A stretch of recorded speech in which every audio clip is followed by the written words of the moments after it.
আচ্ছা, তোমাদের কখনো মনে হয়েছে এই যে আমি কথা বলছি দূর থেকে এবং তোমরাও শুনতে পাচ্ছ সবাই দূর থেকে, এর মধ্যে একটা অশরীরী ব্যাপার আছে? তো এই অশরীরী ব্যাপারটাকে মাথায় রেখেই এই অনুভূতিটাই আরেকটু ঘন করে তুলতে শুরু করা যাক Rupam on the rocks presented by concrete Uno cement এই অনুষ্ঠানের একটা নতুন ভয়াবহ পর্ব। সবাইকে স্বাগত জানাই। আমরা তো সবাই জানি যে প্রত্যেক শুক্রবার আমাদের এই রূপম অন দ্য রকসের আসর বসে, কিন্তু এই সিজন 2 যবে থেকে শুরু হয়েছে তোমরা কি লক্ষ্য করে দেখেছ তার মধ্যে কোনো শুক্রবার আজ অবধি 13 তারিখ হয়নি? এই প্রথম হলো। এবং আশা করি ফ্রাইডে দ্য 13th মাহাত্ম্য একটু একটু জানা আছে আমাদের প্রত্যেকেরই।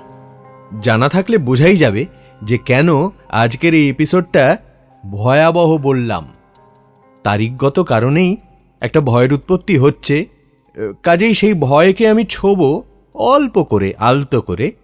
আমি নিজেই ভেবে দেখলাম যে আমাদের এই এপিসোডগুলোতে সব রকম জিনিস হয়েছে, কিন্তু মানে ধরা যাক ভালো লাগা, ভালোবাসা, অ্যাডভেঞ্চার, রহস্য, রোমাঞ্চ, রাগারাগি, ঠাট্টা ইয়ার্কি, আনন্দ উদযাপন, হতাশার প্রকাশ, দুঃখ, সবই হয়েছে।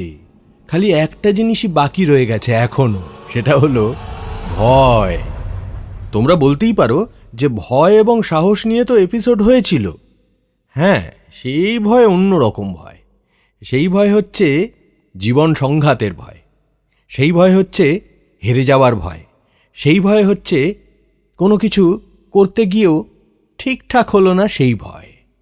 কিন্তু যদি বলি অশরীরীর ভয়, যদি বলি ভূতের ভয়, যদি বলি যে ভয়ে মেরুদণ্ড বেয়ে একটা শীতল স্রোত বয়ে যায়, হাড় হিম হয়ে যায়, সেই ভয় হয়নি হয়নি হয়নি আজকে হবে। চলো একটা ভয়ের গান, যে গানটার সুর দিয়ে সুর পছন্দ হয়নি বলে আপাতত কবিতা হয়ে পড়ে রয়েছে, হ্যাঁ আমারই লেখা, সেটা পাঠ করি। এই গান বা কবিতার নাম গন্ধর্ব। সিঁড়ি বেয়ে যতবার নামি প্রতি বাঁকে একই শিশু হাসে, এ হাসি যে অনিষ্টকামী, এ শিশু ঢুকে পড়েছে ত্রাসে। মালগাড়ি জঙ্গলে থামে, আমি ইঞ্জিন থেকে নামি, অপমৃত্যুর চড়া দামে আত্মারা অন্তর্যামী। আমরা যা করব ভেবেছি ওরা তার মহড়া নিয়েছে, সতর্কে তাই কাছাকাছি এসে হুট করে হারিয়েছে। নিশীথে অরণ্য বিলাপে কচিকণ্ঠের হাহাকার, অপূর্ণ জীবনের পাপে ঝাঁকাচ্ছে আমার প্রাকার। অপযুক্তির পাত পেড়ে ক্ষুধার্ত অবগুণ্ঠন, শ্রাদ্ধ শান্তির প্রহরে খাদ্য সঞ্চয়ে মগন। অশরীরী প্রজন্ম খাবে শতজন্মের খাওয়া দাওয়া, তারপর শূন্যে মিলাবে বাতাসে যেমন মেশে হাওয়া। হাঁটু গেড়ে চেয়ে আছে স্থির গন্ধর্ব নিষ্পলক, প্রেত নয় ও জিন শ্রেণীর, ও চেয়েছে মঙ্গল হোক। যেভাবে জীবনকে ভেবেছি সে জীবনের যবনিকা ছিল, ভৌতিক রাতে কানামাছি তার অনন্তে হানা দিল।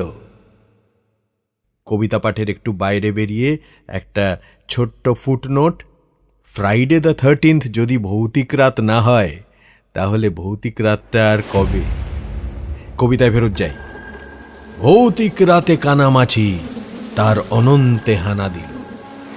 আমরা তো মরব ভেবেছি, ওরা তার আগেই মরেছে, কৌতুকে তাই কাছাকাছি এসে হুট পড়ে দাঁড়িয়েছে। আমরা যা করব ভেবেছি ওরা তার মহড়া নিয়েছে, সতর্কে তাই কাছাকাছি এসে হুট করে হারিয়েছে। একটা ছোট্ট ভয়ের কথা বলি, এটা এই আমার যে নতুন জীবিকা, এই যে তোমাদের সঙ্গে গল্প করতে আসি, এও তো জীবিকা। তো এই জীবিকার জীবনে একটা ছোট্ট ভয়ের উৎপত্তি হয়েছে। কি সেটা? আমাদের অনুষ্ঠানের সঙ্গে যারা জড়িত হয়েছেন ভালোবেসে, কংক্রিট ও উনো সিমেন্ট, তারা আমার কাছে একটি অভিযোগ জানিয়েছেন যে আমি পুরস্কারগুলো ঠিক করে দিচ্ছি না। মানে মাঝে মাঝেই চিঠি তো আমার পড়তে খুব ভালো লাগে, আর চিঠি আমি বেছেও নিই, কিন্তু স্লোগান নিয়ে আমি নাকি খুব কার্পণ্য করছি। না না, মনে পড়েছে যে চিঠি নিয়েও আমি কার্পণ্য করেছি, সেই ঘটনাও ঘটেছে। এগুলো সব কলঙ্কিত অধ্যায়, আমার সত্যি ভুল হয়েছে। তো যাই হোক, আমি এবার এই ভুল আজকে যাতে না হয় তার জন্য পুরস্কার দেওয়াদেবীর পালাটা না আমি এক্ষুনি শুরু করে দিচ্ছি, আর কোনো দেরি নয়। আজকের সেরা স্লোগান যিনি পাঠিয়েছেন, তিনি শুধু স্লোগান পাঠিয়ে ক্ষান্ত হননি, তিনি একটি চিঠিও পাঠিয়েছেন। কিন্তু এই চিঠিটাকে সেরা চিঠির যে লড়াই, সেখান থেকে প্রথমেই আমি বাদ দিয়ে দিয়েছি। তার কারণ চিঠিটা পড়ে না আমার খুব ভয় লেগেছে। তাই মনে হলো যে আজকে যখন ভয় দিয়েই এপিসোডটা শুরু হচ্ছে, তখন এই ভয় মাখানো চিঠি এবং স্লোগান এটাও এতেই সংযুক্ত করে ফেলি। তবে এই চিঠির লেখক জলজ্জান্ত মানুষ, মানে আমাদেরই মতো, ভৌতিক কোনো ব্যক্তিত্ব না, মানে ভূতটুত কেউ লেখেনি এই চিঠি। এর মধ্যে ভূতের ব্যাপারও নেই। আসলে ব্যাপারটা হলো এই স্লোগান এবং এই চিঠি খুব কঠিন ভাষায় লেখা। পড়ে আমার একটা দ্বিধা জন্ম নিল, সব কিছু আদৌ আমি বুঝতে পারছি তো? এই চিঠির লেখক এবং স্লোগানের লেখক যিনি, তার নাম আগে বলে দিই, নাম হলো অনিশ দাস। অনিশ লিখছে, গত পর্বের একেবারে শেষ লগ্নে আমরা যখন দাঁড়িয়ে, তখন সময় এলো চিঠি পড়ার। একটি চিঠি পড়তে পড়তেই আমাদের কর্ণগোচর হয় তোমার আবেগকম্পিত কণ্ঠস্বর। তুমি যে আদতেই একজন টাইম ট্রাভেলার। স্মৃতির সরণি বয়ে কতই না ধূসর, কখনো বা রঙিন স্মৃতিরা ভিড় করে এসে দাঁড়ায় তোমার চোখের সামনে। তারই কিছুটা আঁচ করতে পারলাম আমিও সেদিন। কি সবাই কেমন শুনছো? চিঠির ভাষাটা বুঝতে পারছো তো? ভাষায় দম আছে। তবে এইবার কিন্তু আছড়ে পড়বে আরো কঠিন কিছু শব্দের স্রোত। শ্রোতাদের বলছি, সবাই সিট বেল্ট বেঁধে নাও। জীর্ণ অবয়ব আশ্রিত স্মৃতিরাও অপ্রার্থিতভাবে অকস্মাৎ অতিসক্রিয়তা লাভ করে বসে। স্মৃতিরা আসলে এক একটা জীবন্ত প্রহেলিকা স্বরূপ। সেই সূত্র ধরেই আরটিআরের ৮ম পর্বকে এক কথায় প্রকাশ করবার ভাবনা মাথায় এলো। তাই একটা ছোট্ট পংক্তি অথবা স্লোগান লিখেই ফেললাম। আচ্ছা, এইবারে পত্রলেখক স্লোগান অবধি পৌঁছেছেন, তা আমরা স্লোগানটাই একটু আলাদা করে পরিষ্কার করে বলে দিই সবার জন্য। স্লোগানটা হলো, স্মৃতির ভস্যে দধিচির হাড়। বাপরে বাপ, কি স্লোগান! না না, খুব ভালো, খুব ভালো, দারুণ স্লোগান।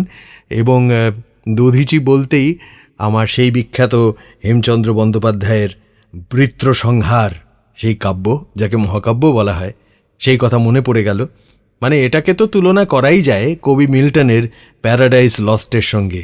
না না, ঠিক প্যারাডাইস লস্ট নয়, বরং প্যারাডাইস রিগেন্ডের সঙ্গে থিমেটিক্যাল একটা কানেকশন তৈরি করাই যায়। এই বৃত্রাসুর, তাকে বধ করবার জন্য যে অস্ত্র ব্যবহার করা হয়েছিল সেটাই হলো এই দধিচির হাড়। আমি যেটা করতেই পারি সেটা হচ্ছে যে সবার স্লোগানই একটা করে লাইন তো আমি জুড়ে দিই, এক্ষেত্রেও জুড়ে দেওয়া যেতে পারে। কি অনিশ, জুড়ে দিলে আপত্তি হবে না তো?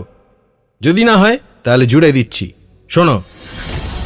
স্মৃতির ভস্যে দধিচির হাড়, ৮ম সংখ্যায় হলো উদ্ধার। এই দধিচির হাড় দিয়ে ইন্দ্র যে অসুরকে বধ করলেন, অর্থাৎ বৃত্রাসুর, তিনি যাবতীয় অশুভ, বিশৃঙ্খলা, খারাপ খারাপ যত জিনিস আছে সবেরই প্রতিনিধি বা সবেরই প্রতীক। কি দিয়ে হত্যা করা হবে, কি দিয়ে বিনাশ করা হবে? না দধিচির হাড়। কিন্তু এই যে অস্ত্রটা খুঁজে পাওয়া গেল, তার আগে শত্রুকেও নির্দিষ্ট করা গেছিল। আমরা এরকম অনেক সময়ের মধ্যে দিয়ে হয়তো আগেও গেছি, এখনও যাচ্ছি, এর পরেও হয়তো যাব। যখন অস্ত্র নির্দিষ্ট করা তো দূরের কথা, শত্রুকেও সম্যকভাবে চিহ্নিত করা যায় না। কারণ ওই যে মনে আছে তো যে ইন্দ্রজিৎ মেঘের আড়াল থেকে যুদ্ধ করতেন, তাকে চট করে দেখে ফেলবার চিনে ফেলবার উপায় থাকতো না। এই দেখো, কথায় কথায় ইন্দ্রের আরেক প্রতিপক্ষের নাম উঠে এলো, ইন্দ্রজিৎ বা মেঘনাদ। আর বৃত্র হচ্ছেন আরেকজন, যাকে হত্যা করবার জন্য দধিচির হাড় প্রয়োগ করা হয়েছিল, ইন্দ্রই করেছিলেন। তো আমার কথা হচ্ছে, এখন মনে হচ্ছে যে এই দধিচির হাড় এটা দিয়ে যদি বৃত্রকে কবজা করা যায়, তাহলে মেঘনাদকে করা যাবে না কেন? আচ্ছা, তার নানা রকম কারণ থাকতে পারে, সোশিও পলিটিক্যাল নানা রকম রিজন, নানা ইস্যু থাকতে পারে, তন্ত্রমন্ত্র অংবং চং থাকতেই পারে। যাই হোক, আমরা আবার আমাদের সময় ফেরত আসি। আমাদের নানা পরিস্থিতি আমাদের এই লুকিয়ে থাকা শত্রুর সঙ্গে যুদ্ধ করতে শেখায়। অনেক অন্যায়ের সামনে দাঁড়িয়ে আমরা সুষ্ঠু বিচারের দাবি করি। আবার অন্যায়ের সামনে দাঁড়াই যখন বলছি, তখন অনেক সময় শত্রুকে দেখতেও পাই। যেরকম দেখতে পেয়েছিলেন কাজী নজরুল ইসলাম। তার লেখা কুলি মজুর থেকে যদি একটু পড়ি। দেখিনু সেদিন রেলে, কুলি বলে এক বাবুসাব তারে ঠেলে দিল নিচে ফেলে। চোখ ফেটে এলো জল, এমনি করে কি জগৎ জুড়িয়া মার খাবে দুর্বল। যে দধিচিদের হাড় দিয়ে ওই বাষ্প শকট চলে, বাবুসাব এসে চড়িল তাহাতে, কুলিরা পড়িল তলে। বেতন দিয়াছ, চুপ রও যত মিথ্যাবাদীর দল, কত পাই দিয়ে কুলিদের তুই কত ক্রোড় পেলি বল। এখানেও তো নজরুল ইসলাম অ্যাড্রেস করছেন একটা চিরকালীন অন্যায়, একটা অর্থনৈতিক অসাম্যের দিকে, এবং শ্রমজীবী যারা, তাদের মধ্যে একটা বিপ্লবী সত্তার জাগরণ ঘটাতে চাইছেন, যাতে একটা অভ্যুত্থান হয়, তাদের মধ্যে একটা সংগ্রামী চেতনা তৈরি হয়, একটা আন্দোলন শুরু হয়। অনিশ, তোমার স্লোগান এবং সেই স্লোগান বহনকারী চিঠি আমাকে এই সব ভাবনার মধ্যে না নিয়ে গেল। আর সেইখান থেকেই মনে হলো যে আসলে আমরা সবাই মিলে অপেক্ষা করছি একটা জাজমেন্ট ডের, শেষ বিচারের, এবং হয়তোবা অপেক্ষা করছি একজন নেমেসিসের, যে আসবে এবং যাদের যাদের শাস্তি দেওয়ার দরকার তাদের ঠিক শাস্তিটা দেবে। কি বলো?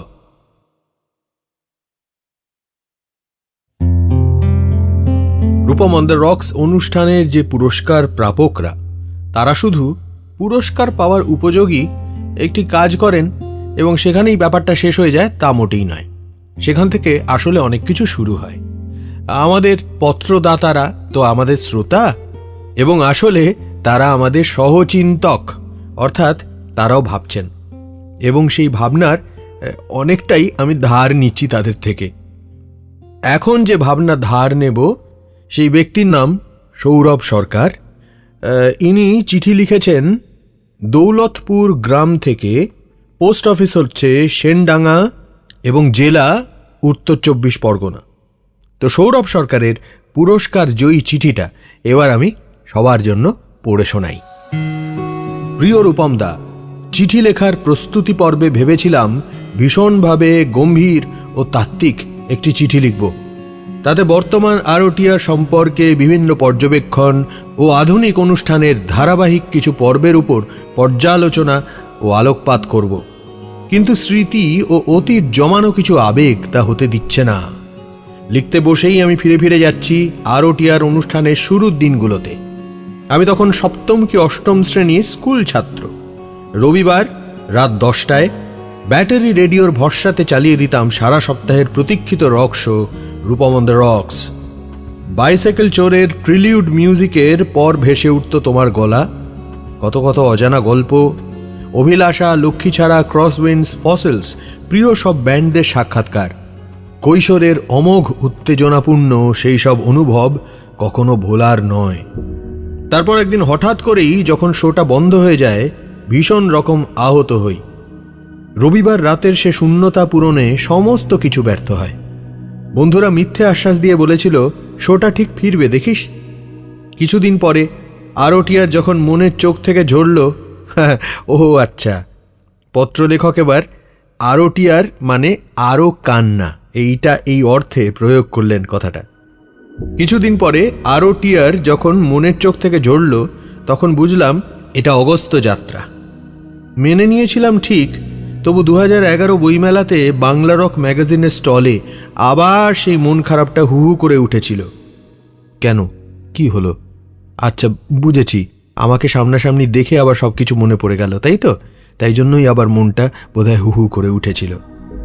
আমার প্রিয় রেডিও শো যা আমাকে ধাক্কা দিয়ে রক মিউজিকের জোয়ারে ফেলে দিয়েছিল, তার আকস্মিক চলে যাওয়া আমি কি সত্যিই মেনে নিতে পেরেছিলাম এত বছর পরেও? আসলে জীবনে কৈশোরের প্রেমটা ভোলা একটু শক্ত, আমিও তা বহু বছর ভুলিনি। অবশেষে আমার স্কুলের সেই সব বন্ধুদের কথা মতো ফিরে এলো আরটিআর। তবে মাঝখানে পেরিয়ে গেল অনেকগুলো বছর। সময় অভূতপূর্বভাবে পরিবর্তিত পরিস্থিতিতে নিজেকে মানিয়ে নিয়েছে নিজের মতোই। ডিজিটাল যুগে এসে অপেক্ষার আবেগকে অনেকটাই সহজলভ্য করেছে। ব্যাটারি রেডিও শো মিস করে গেলে এখন ডিজিটাল মাধ্যমে তাকে আটক করা যাচ্ছে। তবুও সব কিছুর পরে মনে হয় আরটিআরের এই ফিরে আসাটা খুব জরুরি ছিল। না হলে পুনর্জন্মে হয়তো আমার বিশ্বাস উঠে যেত, না হলে এত গভীর অপেক্ষার প্রহর ন্যায় বিচার পেত না। ভাল লাগে, ভীষণ ভাল লাগে যখন এই অনুষ্ঠান করতে আসি এবং পদে পদে আমি যা যা বিষয়ে থাকবো ভাবি, সেই বিষয়গুলোই নিজে নিজে আমার কাছে আবার ফেরত আসতে থাকে। মানে আরটিআরে ফিরে আসাটা যেরকম একটা ফুল সার্কেল, আমার এই অনুষ্ঠানের ছোট্ট বৃত্তেও কিন্তু এই বৃত্তগুলো পূর্ণ হতে হতে হতে হতে এগিয়ে চলে। দেখো, এক্ষুনি একটু আগেই ন্যায় বিচারের কথা হয়েছে, আবার আমাদের শ্রোতা এবং পত্রলেখক সৌরভ সে আবার ন্যায় বিচারের কথা উল্লেখ করল। এই তো জীবন কালিদা। যাই হোক, আমি খুব বিক্ষিপ্ত কথাবার্তা বলে ফেলি। মানে একটা চিঠি পড়বো, লম্বা চিঠি, সেটাতে যে পুরোপুরি মানে সেটাতেই থাকবো আমার দ্বারা হয় না। আবার চিঠিতে ফেরত যাচ্ছি। অবশেষে এখন ইন্টারনেটহীন আমার সেই কৈশোরের প্রেম আবার তার সারল্যের গন্ধ নিয়ে উড়ে এসে আমার জানালায় বসেছে। এই স্মৃতিমেদুর নৈসর্গিক দৃশ্যটুকু চিঠি ছাড়া কোনো মাধ্যম ধরতে পারত না। তাই ইমেল টাইপ না করে কাগজ কলম নিয়ে বসে পড়া। আরটিআর ফিরে আসার ভালো লাগার কোনো বিশ্লেষণ নেই আমার কাছে। এই চিঠির আনুপূর্বিক আবেগে হয়তো কথার খেই হারিয়ে ফেললাম কোথাও কোথাও। ভালো হয়েছে সৌরভ, তুমি কথার খেই যেরকম হারিয়েছ তার থেকে অনেক অনেক বেশি আমি পড়ার খেই হারিয়েছি। আমাদের দু হাতে এই তালিটা বেজে উঠেছে। তো সৌরভ, তোমার শেষ লাইনগুলো এবার পড়ি। তবু আমি আশা খুঁজে পেলাম, তাই রৌদ্রোজ্জ্বল ইতিবাচক আনন্দ প্রকাশ করতে আমার চিঠির রং হলুদ। Long live RTR. অগুন্তি ইমেলের মাঝখানে সবেধন নীলমণি একটি মাত্র হাতে লেখা চিঠি, এবং সেটা তুমিই পাঠিয়েছ সৌরভ। এবং এই কড়কড়ে আওয়াজটা, এটা হচ্ছে একটা কাগজের ভাঁজ খোলার, মানে তোমার চিঠির ভাঁজ খোলার আওয়াজ। একটা হলুদ সুন্দর কাগজ, খুব সুন্দর অন্য ধরনের হরফ, একটিও কাটাকুটি নেই। জরুরি, হ্যাঁ জরুরি, জরুরি শব্দটায় একটু কাটাকুটি হয়েছে, কিন্তু সেটাও ভাল লাগছে দেখতে। খুব সুন্দর চিঠি তো, তাই জন্য যাতে নজর না লেগে যায় তার জন্য ছোট্ট একটা কাটাকুটি আছে, এটাই ধরে নিচ্ছি।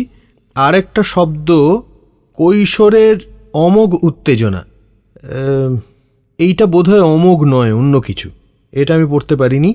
আর একটা শব্দ খুব কষ্ট করে পড়েছি, সেটা হচ্ছে আকস্মিক, কিন্তু অসাধারণ হাতের লেখা, বাঁধিয়ে রাখবার মতো একটা শিল্পকর্ম। তুমি পুনর্জন্মে বিশ্বাসের কথা লিখেছিলে সৌরভ। হ্যাঁ ঠিকই, আরটিআরের পুনর্জন্ম হয়েছে, এবং এই প্রসঙ্গে আমার লেখা কয়েকটা লাইন তোমাকে আমি বলি।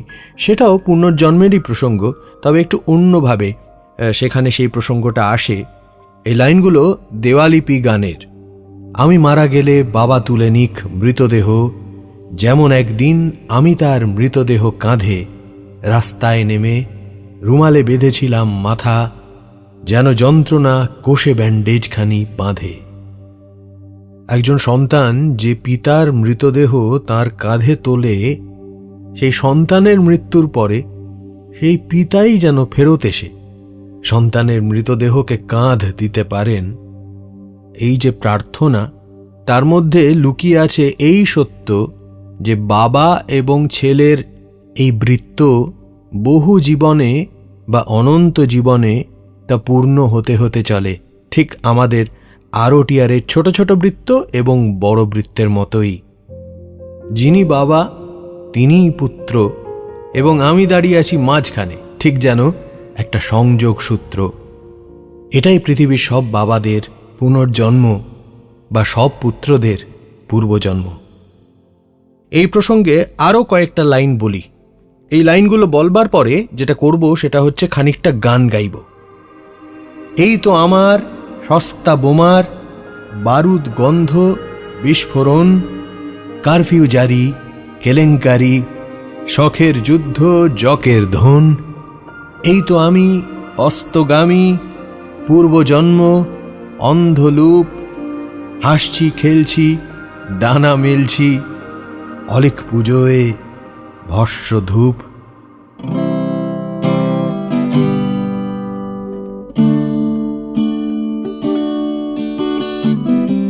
তোমার চোখে বৃষ্টি পড়ছে টুপটাপ, যেমন বৃষ্টি বাড়ায় দেহের উত্তাপ। কাঁপছি আমি ভালোবাসার ভয়ে, কাঁপছি আমার হবু পরাজয়ে। ক্লান্ত কঠিন চাকরি বলছে স্ট্যান্ড বাই, উপত্যকায় জন্ম নিচ্ছে বনসাই।